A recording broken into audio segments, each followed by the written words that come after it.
take 1,000 million whatever. Hello. I'm trying to record a video whilst I'm driving, and to be honest with you, it's already proving to be far more challenging than I expected. So it'll be a small miracle if this, in any edited shape or form, actually makes its way onto my YouTube channel, but we'll see. Anyway, the purpose of the video is just to have a bit of a chat with you, really.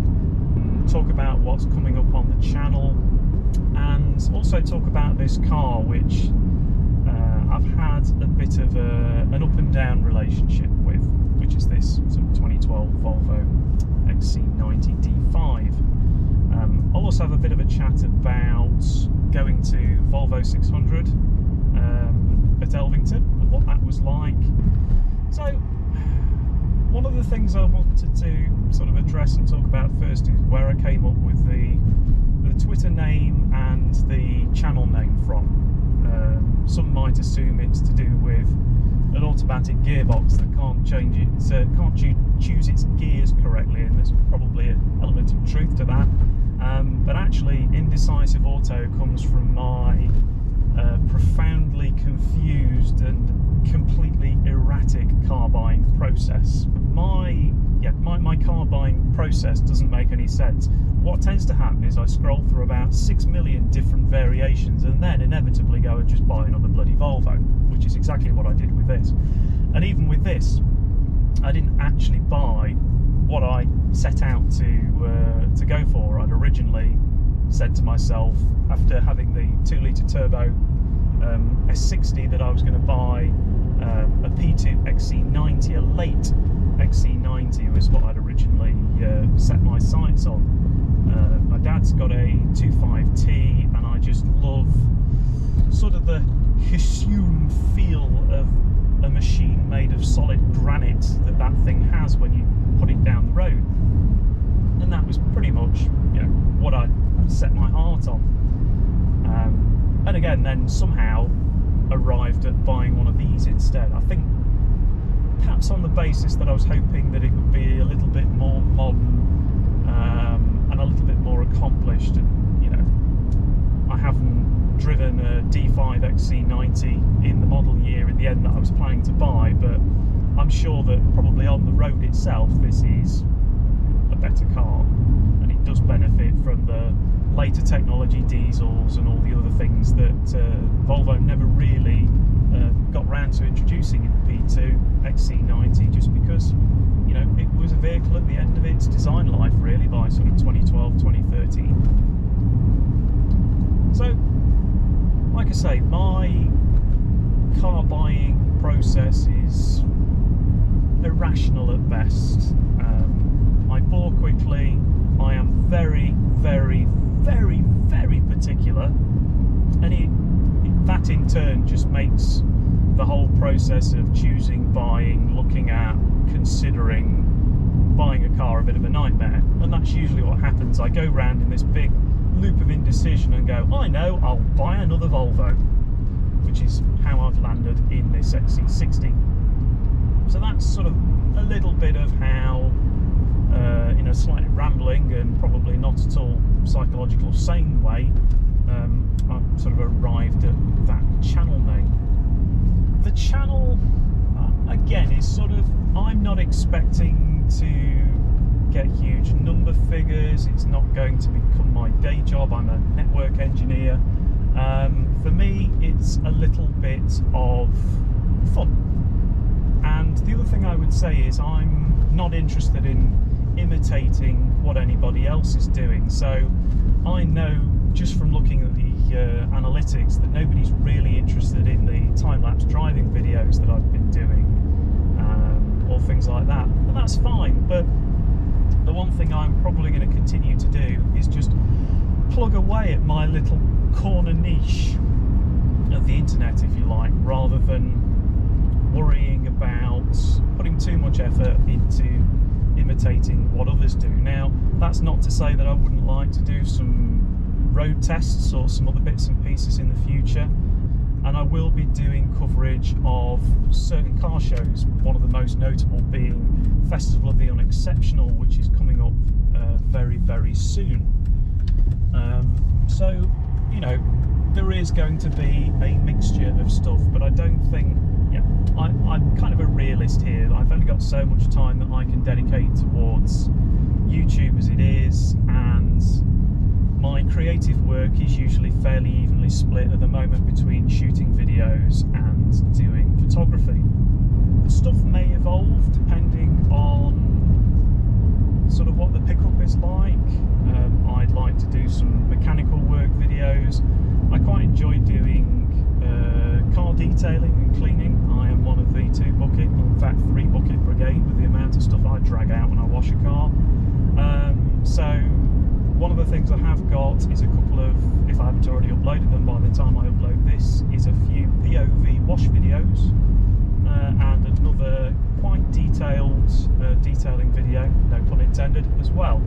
And the other thing that I'm going to look into is product reviews at some point, but a kind of a little bit like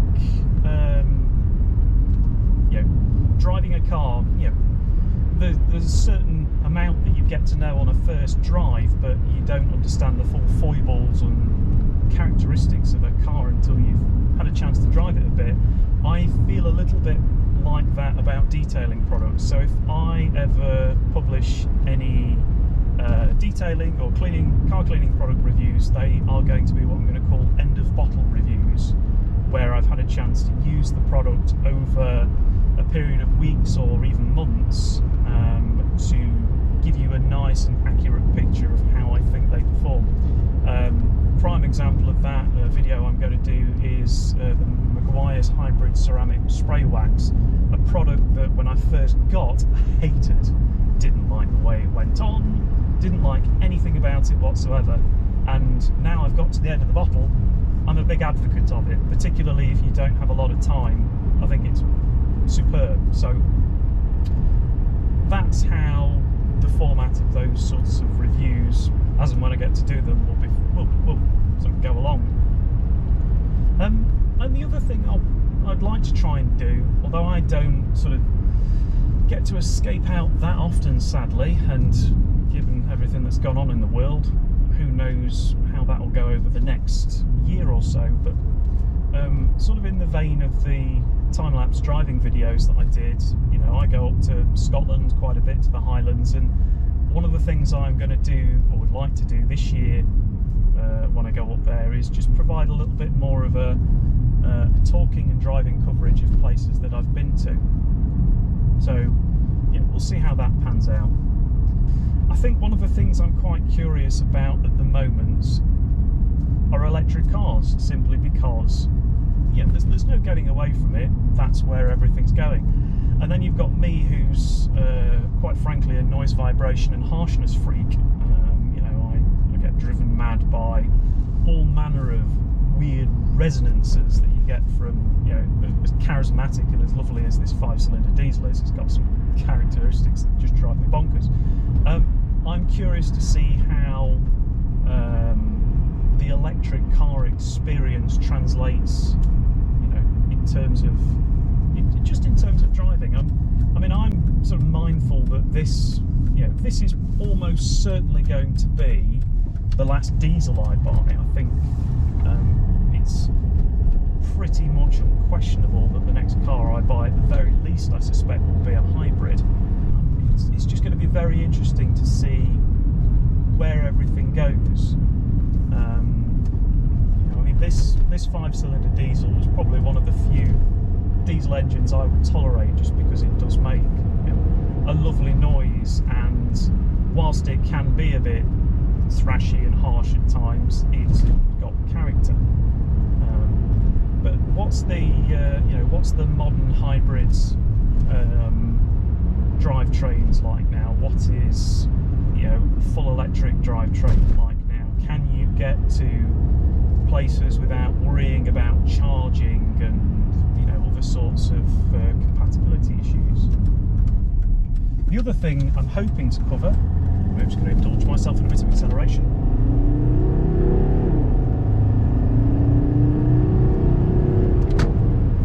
5 cylinders. The other thing I am hoping to indulge at some point on this channel passion for French tat. Now I know that sounds very disparaging, but my interest in cars really does stem almost entirely from Citroens of the 1980s. So we had a Citroen BX60 TRS, which is the first real family car that I can remember, and I think it's fair to say that that car's weirdness, uniqueness for its day. Everybody else had Cortinas and Cavaliers, and we had this sort of silver square, almost spaceship of a car that got up on its haunches and clicked away. You know, I had a completely insane dashboard and LEDs where a rev counter should be. The BX, you know, for me meant absolutely everything, and it still does. I've never owned one.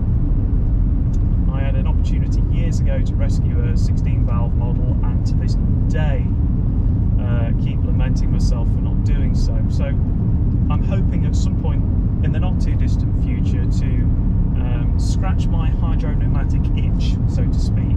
Now, whether that's with a BX or an XM or a Xantia, I don't know.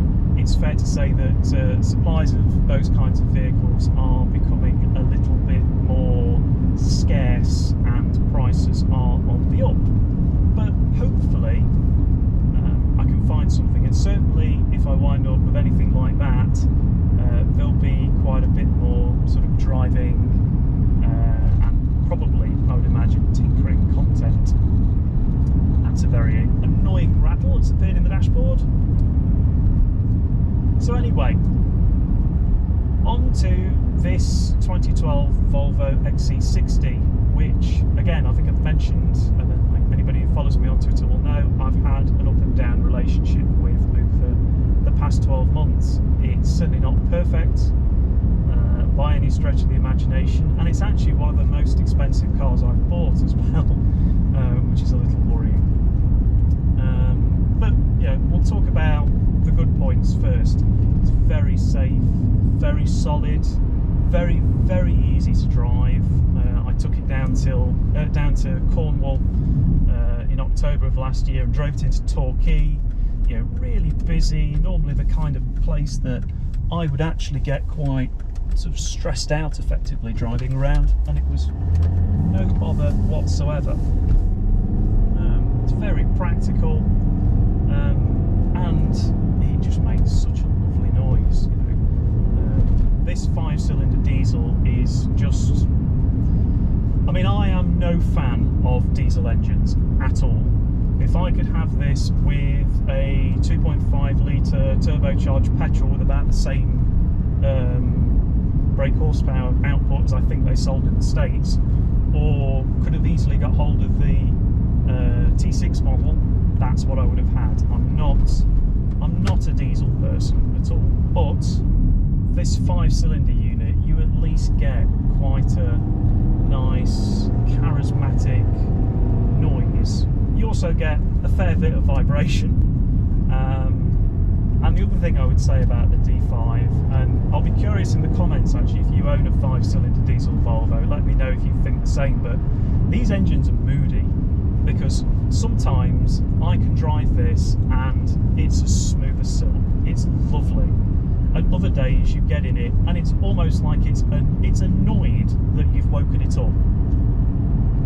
It's annoyed, and it's sort of, they feel gruff, slightly unhappy about going anywhere. I suppose in a way it adds to the charm of, you know, this. It by all respects, this is kind of not really weird car Twitter territory vehicle. It's a Ford Mondeo based SUV, but having that 5-cylinder Volvo lump up front, just, at least for me, just gives it enough character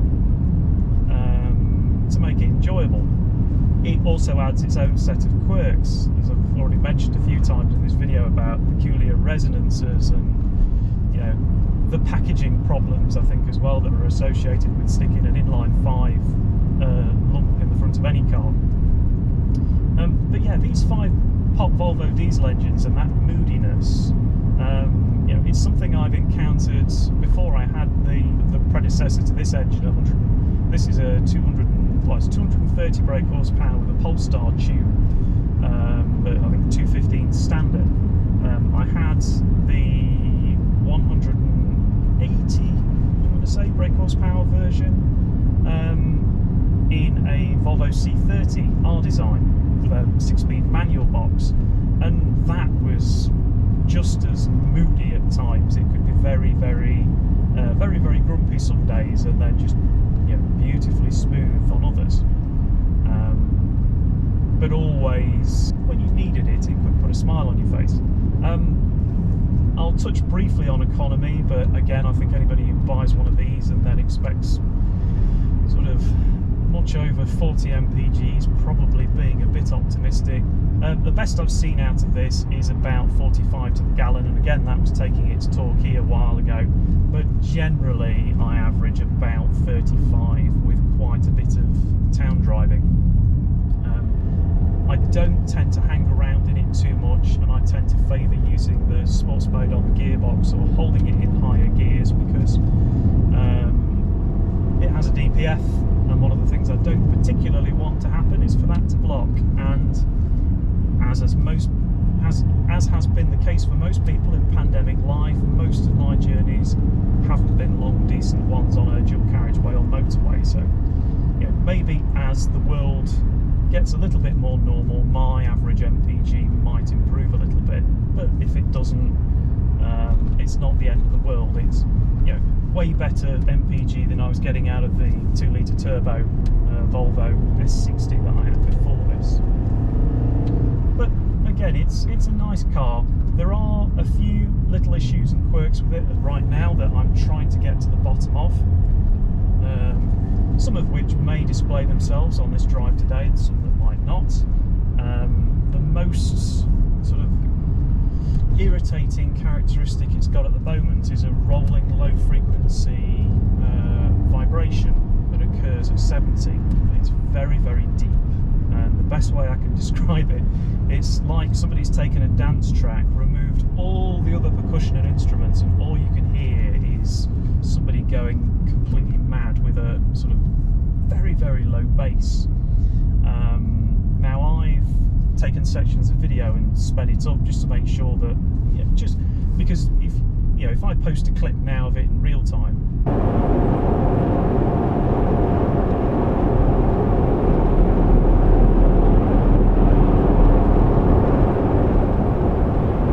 it should have been very audible there. You really can't hear that at all. Maybe if you're wearing a pair of earphones with a good reproduction range, you'll pick them up. But otherwise, it's not the easiest thing in the world to hear. But when you speed it up, the dash cam does actually pick it up. And I'll include a couple of examples of that now, the same clip sped up a few times. It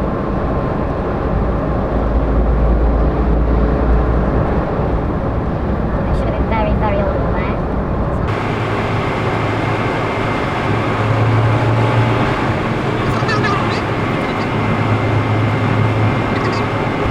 As you can hear, there's something there, and I can't put my finger on it.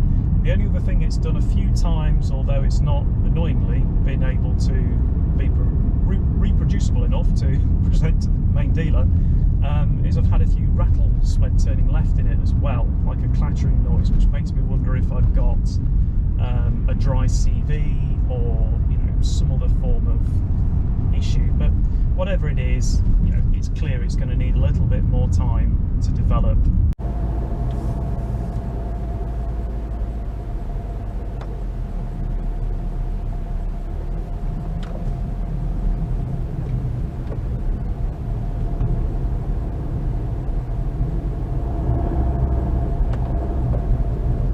Can't hear anything that way.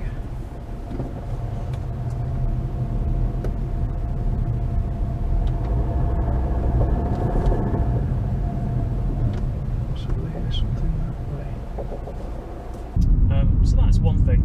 The steering in it can be a little bit inconsistent as well.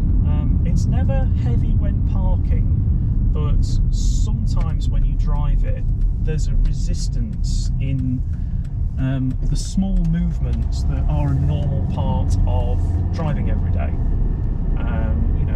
Not the big movements that you make when parking, which is those little corrections. Today it's absolutely fine again, but there have been other days where it's been crikey, it's the Rozzers, crikey, it's the double Rozzers. There have been times where it can get a little bit tiring, to be honest with you, to drive. I've done a full power steering fluid replacement on it. That maybe improved it a little bit, but I've not got to the bottom of that either. Now, one of the things I'm going to do post MOT is have a full alignment done on it, because I have noticed it's scrubbing the tyres ever so slightly on the outside, and because they're quite big pieces of rubber, they're 235 tyres sitting on quite tall rubber as well, 60 profile. I guess even a small misalignment has perhaps got the potential to pull the car in quite a bit. So that's the next thing that I'm going to sort of do to look into that. And then the last thing at the moment is, which was picked up when I had the seatbelt recall and health check done on the vehicle recently, is the air conditioning's not working great. It works and it does cool the car down, but I don't think it's quite at optimum levels. So the first step is going to be to get that, get the air conditioning serviced, and then we'll see if that sort of has any impact on what I've noticed. And I guess the last thing is a service. Oil change and filter is something that I am quite capable of doing myself, but I don't really have the lifting equipment for a vehicle this sort of size and weight, and I've got a very sloped driveway at home, so I'm going to entrust the service to either a main dealer or a specialist. So the other thing I'll probably do with this car is what I've tended to do with every vehicle I've ever bought, which is lots of slightly irrational preventative maintenance measures. Most people are content to buy a car, run it until they hear a bad noise or problem, and get on with things. And to be honest with you, that's the financially sensible way of doing things. My approach is different and probably insane, in that I tend to go over a car in minute detail, do lots of preventative maintenance, and then get bored with the vehicle and sell it on. In the case of this car, the auxiliary belt and tensioner, now it was changed according to the history at 80,000 miles. I've looked at the belt and I'm a little bit, and Volvo I think now recommend replacement of the belt and the tensioner at 108,000 miles. Well, this has done 99,000 now, so I think probably before Scotland, just for my peace of mind, I will do the auxiliary belt and tensioner. The cam belt and all that was done when I bought the vehicle, but when you look into these sort of 5-cylinder diesel Volvos generally, it's very rare a cam belt goes. Usually what happens is the auxiliary belt or the tensioner fails. That causes the belt to snap, the belt rips through the timing cover housing, and you wind up needing a new head or worse. So that's the first bit of preventative maintenance that I'm probably going to do on it.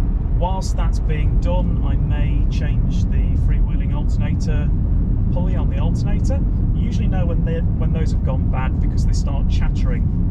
I've had just a tiny bit of squeaking on start on this, which I think is also sort of an early sign that we may need to take a look at that. So it is an alternator out job, so I'm going to speak to a few specialists about the costs involved in that, whether or not we sort of lump that job in with having the auxiliary belt and tensioner done at the same time.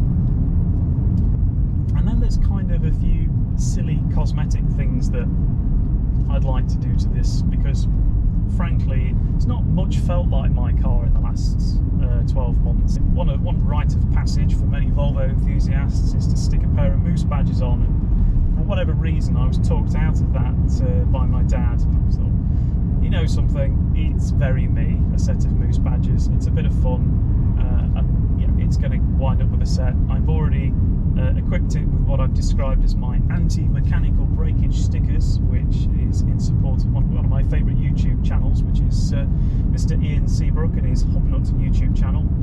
And I'm sure you know, it will get adorned with some other stickers along the way on the back as we go. One of the other things I'd like to do is get the wheels refurbished on it. The R Design model came with these, I think they're described as matte silver, and they're looking a little bit tired now. I'll probably have them finished in a non-standard colour as long as it doesn't impact my insurance. I'm not a big fan of garish modifications or aftermarket wheels or things like that, but just little things that I can do, you know, that will just give it a bit of a lift and make it a little bit more my own. So anyway, one of the other things I was going to talk about was going to Elvington recently for Volvo 600, assuming of course this section of video isn't all usable because it's now 5 to 9 and getting dark. I've had a few weeks to sort of reflect on and think about the experience, and I think that was important because I went to Elvington in a state of really severe fatigue, and without sort of going into too much depth on it on this video, again, people who talk to me on Twitter will know that I've faced more than a few mental health challenges over the last sort of couple of months, and I didn't really go into Elvington with the best mindset. So sadly, I don't think I'm looking back on the day very favourably, and I got to chat to some people, and that was great. But the sort of the energy I was hoping to go into the event with just didn't really materialise. Frankly, I was exhausted for most of it, which is a shame. We don't yet know at this stage whether or not the record was achieved. There were some issues with vehicle gaps, and again, I may or may not upload I had this GoPro running and a dash cam in the car whilst on the parade lap. I may or may not include that, but certainly the group I was following, from somewhere along the line, I don't know where, we had this problem of sort of accelerating and braking and accelerating and braking and accelerating and braking, which was quite frustrating, and did sort of spoil it a little bit, and I think that may have put the attempt at risk. I don't know, but again, we'll have to see. But sort of irrespective of that, it was a great event to go to. It's the first significant thing I've done since the pandemic, which again had its own sort of hang-ups and worries and concerns for me, but you know, truthfully, I think it was quite liberating and enjoyable too. And there's one picture in particular that keeps hovering in my mind. If you could sum the event up in one image, what would it be? And it's the image of an old 240 and an all-electric XC60 together. And every time I look at that picture I took, I just smile, because you know, that it just sums up that event for me perfectly. The blend of old and new, and there was such a breadth of cars there, from things that were quite heavily modified and all skirted up to absolutely immaculate original examples of early models, to you know, stuff like this, which is arguably an everyday car, but you know, everybody there sort of engaged in that common goal, for that common cause, raising money for the British Heart Foundation. I say, I've done another Talk Volvo event at the British Motor Museum, and that was fantastic as well. And I suppose I'd like to use this bit of the video to thank everybody that was involved in that, that was doing the marshalling, that was doing the organising. You know, stuff like that is quite often a thankless task, and everybody that was involved in that, you know, thank you for making it such a memorable day. Fingers crossed we get it, but if we don't, I will be back there. I've actually got my sort of number 94 is in the windscreen of my car as we speak. It's now wearing it quite proudly, and hopefully that won't cause me to have an MOT failure tomorrow. I have checked the law and I believe it's in an appropriate place, but we'll see. So anyway, sort of things for the future. I've got Festival of the Unexceptional coming up. I'm probably going to concentrate more on video for Festival of the Unexceptional than photo. Photo's generally been my go-to thing for the last 10-15 years, but I'm finding that I'm enjoying shooting video far more than I do taking loads and loads and loads of photographs and then spending forever. Well, quite often I take pictures at an event and just don't do anything with them, or it takes me a long time to, whereas I just find editing together video much more satisfying. So hopefully, if everything goes to plan, I will be putting out a video from Festival of the Unexceptional in a few weeks' time. It will probably primarily gravitate towards French tat, so I shall warn you that well in advance. And then we'll just have to see what the future holds, really. Will I keep this car for that long? I don't know. I've got the hydro pneumatic itch that I need to scratch still. I still haven't bought this bloody Mazda MX-5, which the possibility of buying an MX-5 has been something that's been on my radar since about 2017. And the idea comes and goes and comes and goes, and I think, you know, sort of going back to my rational process of looking at cars, perhaps a little bit of a lack of confidence in my decision or my decision-making process, which is stopping me from pulling the trigger on one of those, but that's certainly a possibility. And then there's kind of the wider, do I stick with Volvo? Again, I mean, I've been driving Volvos for over 10 years now, but I did have and quite enjoyed a Lexus IS200 many years ago as well. So there's a possibility that you may see me jump brands and move back to Lexus, assuming, of course, they haven't taken one look at my social media posts and history, see how much I generally moan about everything, and, you know, sort of eject me from any and all available showrooms. I think the way that I want to sort of wrap this one up is, well, really is a bit of a thank you to everybody I've spoken to on Twitter in the last sort of 15 months or so. I have gone from a position of working in a business with a relatively small company with, you know, 40 odd people that I've spoken to on a regular basis, to being very isolated.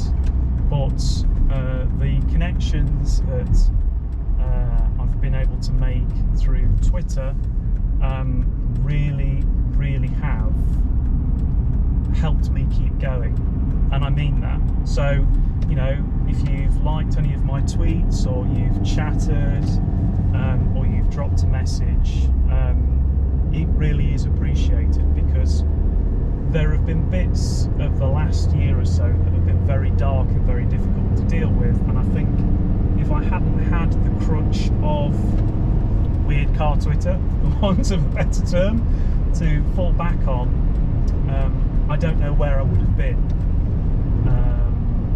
You know, it's been an opportunity, and it has allowed me to express things that are on my mind, and also draw myself out of a lot of the stresses and strains and worries of the pandemics. So anyway, thank you very much if you've managed to survive this stream of consciousness on this slightly gloomy day whilst England are playing Italy. I'll do the standard rubbish YouTuber outro. Thank you very much for watching. Please like and subscribe before you go, and hopefully I'll see you in the next one. Cheerio.